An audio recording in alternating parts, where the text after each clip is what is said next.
তো গালিব ভাই কি বলবেন যে ডক্টর ইউনূস কারোর সমালোচনা নিচ্ছেন না, এক দুই নম্বর কথা হচ্ছে এর সঙ্গে যে বাংলাদেশ রাজনৈতিক দলগুলো আছে তো সবগুলোই তো এর আগে কথা ছিল যে সবগুলো দলগুলো সহযোগিতা করবে, এমন কথাও এসছে যে বিভিন্ন দলের পছন্দের অনেক উপদেষ্টা আছে, তার মানে এই সরকারটা সবার সরকার, কিন্তু তিনি কারোর সমালোচনা নিচ্ছেন না, পরামর্শ নিচ্ছেন না। আপনি তো স্বাধীনভাবে সমালোচনা করতে পারতেছেন, তাই না? আপনারা তো ডিজিএফআই ফোন দিয়ে বলতেছেন না যে টকশো করেন না, এটা করেন না। দেখেন, একটা রাষ্ট্র বা সমাজের একটা বিনির্মাণের প্রসেস আছে, তাই না? একটা গভর্নমেন্ট যদি দীর্ঘমেয়াদে তার সংস্কার জিনিস বাস্তবায়ন করতে চায়, তাহলে তার জন্য একটা টাইম দিতে হবে আপনার।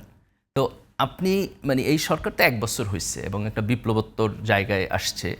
ডক্টর ইউনূস নিজেও পলিটিশিয়ান না, ওনার পলিটিক্যাল গ্রুমিং নাই, তাই না? উনি নন পলিটিক্যাল ব্যক্তি, কিন্তু ওনার ক্রিটিক্যাল ইম্পর্টেন্সকে আন্ডারমাইন করা আমি মনে করি এটা ভালো দিক না। কেন ভালো দিক না আমি আপনাকে বলি। যখন এই 5ই আগস্টে আমাদের যখন বিপ্লব হলো, শেখ হাসিনা চলে গেল, তখন কিন্তু বড় কোশ্চেন হলো যে এই ট্রানজিশন পিরিয়ডে কে নেতৃত্ব দিবে, এবং সেই নেতৃত্বের ব্যাপারে আপনার সবার একটা অ্যাগ্রিমেন্ট লাগবে যে সবাই তাকে রেসপেক্ট করে, তাকে অ্যাগ্রি করে, তাই না? এবং হচ্ছে এখানে তো জিও পলিটিক্সও আছে। হাসিনার যে গভর্নমেন্ট ছিল, এই গভর্নমেন্ট তো শুধু হাসিনার গভর্নমেন্ট না, তো আঞ্চলিক আধিপত্যবাদী গভর্নমেন্ট ছিল। এখানে ফরেন পাওয়ার, আমাদের নেইবারিং কান্ট্রি খুব খুব স্পষ্ট এখানে ইনভলভমেন্ট সেখানে আপনার ছিল, তাই না? তো আপনি যখন একটা নতুন গভর্নমেন্ট হলো, তার এগেনস্টেও তো এই আঞ্চলিক আধিপত্যবাদী রাজনীতির ইকুয়েশন থাকবে।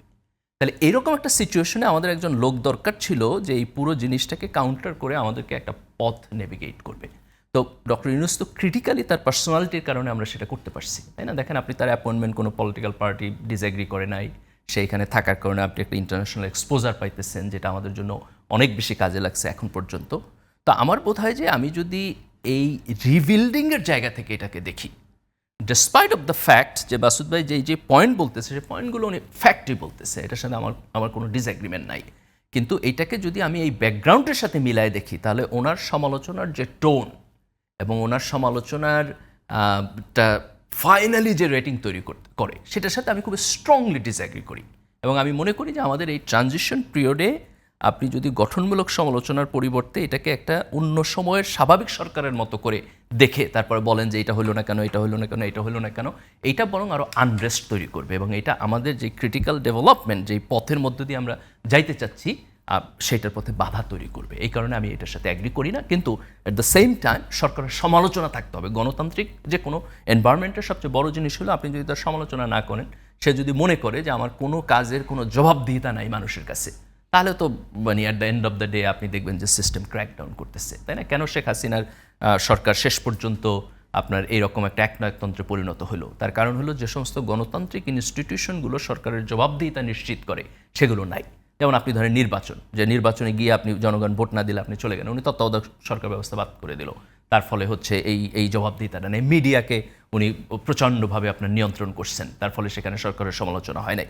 কাজে আমরা কখনোই এই পয়েন্টে যাব না যে ইউনূস গভর্নমেন্টের আপনি সমালোচনা করবেন। অফকোর্স সমালোচনা করবেন, সমালোচনা না করলে তো ওনারা লাইনে থাকবে না, জবাবদিহিতা থাকবে না। ওনারা যেহেতু আবার নির্বাচন করবেন না, জাস্ট হচ্ছে 1.5 বছর একটা পিরিয়ডের মধ্যে দিয়ে ওনারা ইলেকশন দিয়ে চলে যাবে, কাজে এই জবাবদিহিতা ওনাদেরকে থাকতেই হবে। কিন্তু অ্যাট দ্য সেম টাইম আমাদেরকে এটা মনে রাখতে হবে যে আমরা যে ট্রানজিশনাল পিরিয়ডের মধ্যে যাইতেছি, সেই ট্রানজিশনাল পিরিয়ডটা যে একটা ট্রানজিশনাল পিরিয়ড, এটা যদি আমরা ভুলে যাই এবং আমরা যদি ফলস এক্সপেকটেশন তৈরি করি, তাহলে সেটা আমাদের জন্য ভালো হবে না।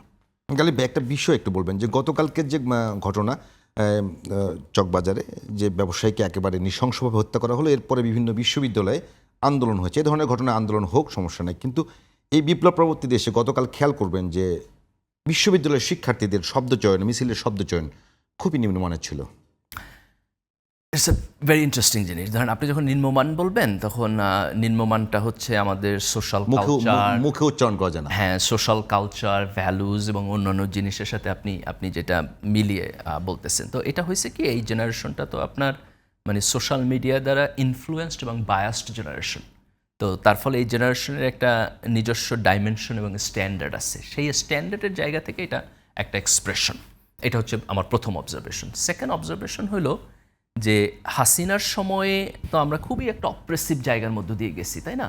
এই অপারেশনের মধ্যে আপনি স্বাভাবিকভাবে আপনার এক্সপ্রেশন প্রকাশ করতে পারেন নাই। তার ফলে এই যে স্বাভাবিকতা রুদ্ধ হয়েছে, তার কাউন্টার জায়গাতে যখন গেছে মানুষজন, তখন হচ্ছে সে নর্ম ভায়োলেট করছে। যে কারণে আপনি যদি সোশ্যাল মিডিয়ায় যান, এটা নিয়ে অনেক আলাপ আলোচনা হইতেছে, আপনি দেখবেন যে মানুষ খুব ইজিলি বাজে শব্দে গালি দেয়, যেটা ওই সময় থেকে শুরু হয়েছে এবং এটা রাজনৈতিক এক্সপ্রেশনের একটা আর্ট হিসাবে ওখানে তৈরি হয়েছে। তো এই কালচার থেকে আমাদের ধীরে ধীরে বের হয়ে আসতে হবে। যেটা আমি প্রায়ই আমার লেখালেখিতে এবং অন্যান্য জায়গায় আমি বলি, সেটা হচ্ছে যে আমরা যখন একসাথে বসে আলাপ আলোচনা করতেছি, এখানে আমাদের যতটুকু মিউচুয়াল রেসপেক্ট আছে, যতটুকু ভ্যালুজ আছে, যতটুকু এথিক্স আছে, আমি যখন অনলাইনেও আলাপ আলোচনা করি সেখানেও আমার ওই একই মিউচুয়াল ভ্যালুজ এবং এথিক্স থাকতে হবে। দ্য সেম অ্যাজ আমি যখন পলিটিক্যাল এক্সপ্রেশনে যাই সেইখানেও ওই ভ্যালুজ এবং এথিক্স থাকতে হবে। তা আমি মনে করি যে এইটা হচ্ছে এই গত 15-16 বছরের যে রাজনৈতিক অপারেশন তার একটা সাইড এফেক্ট আর কি, এবং এটা আমাদেরকে কাটায় ওঠার জন্য কিছুটা সময় লাগবে। মাসুদ ভাইয়ের কাছে এই বিষয়ে